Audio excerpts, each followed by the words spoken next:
Let's see if this works. I'm going to try and video my dog Raider playing with a flirt pole.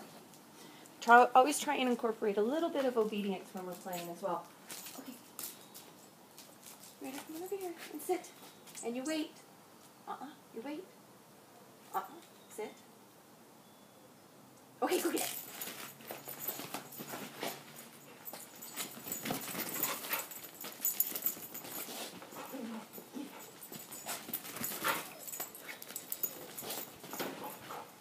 And I always let him get it every once in a while so he doesn't build up any frustration. And this is also a great way to teach a dog out or drop. Okay, drop. Please drop. Thank you. Okay, sit. You wait.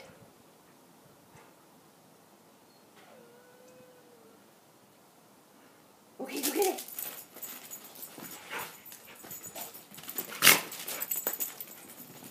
Woo! Good job, buddy. So I lost my lure, so we'll stop taping.